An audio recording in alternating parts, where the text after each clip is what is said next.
وعلیکم السلام ورحمۃ اللہ وبرکاتہ۔ محترم بھائی کا سوال ہے جی، کہتے ہیں جی آپ نے کئی دفعہ قربانی کو سنت کہا ہے، تو پھر اس حدیث کا کیا مطلب ہے کہ جس میں ہے کہ جو قربانی کی طاقت رکھنا ہو اور قربانی نہ کر کے وہ مریض گاہ کے قریب نہ آئے؟ ہاں جی، یہ روایت سنن ابن ماجہ کے اندر 3123 نمبر پر، اس کے علاوہ مسند احمد، مستدرک حاکم اور امام بہقی رحمۃ اللہ کی سنن کبریٰ وغیرہ کے اندر کئی کتابوں میں یہ موجود ہے۔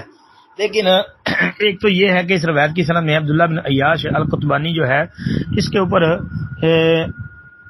محدثین نے کلام کیا ہے، اگرچہ بعض اہل علم نے اس کو حسن الحدیث بھی قرار دیا ہے، لیکن اس میں اختلاف پایا ہے، ایک بات۔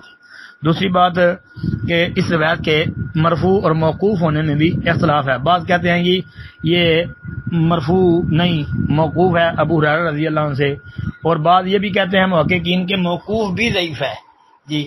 پھر یہ یاد رکھیں کہ امام احمد بن حنبل رحمۃ اللہ علیہ نے اس روایت کو منکر بھی قرار دیا ہے، تو اس لیے اس روایت کے متعلق اختلاف بھی ہے، جو چیزیں میں نے ذکر کی ہیں۔ پھر بھائی ہماری تحقیق میں قربانی جو ہے وہ فرض یا واجب نہیں اس کو کہنا چاہیے جی، یہ سنت ہی ہے۔ حضرت نبی کریم صلی اللہ علیہ وسلم کے کئی صحابہ سے قربانی کا ترک ثابت ہے۔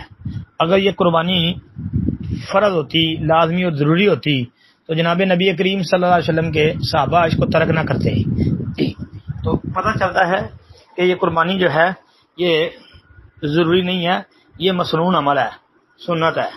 ہاں ٹھیک ہے، جس کے پاس وسائل ہیں اس کو قربانی کرنی چاہیے، پیچھے نہیں رہنا چاہیے۔ السلام علیکم ورحمۃ اللہ۔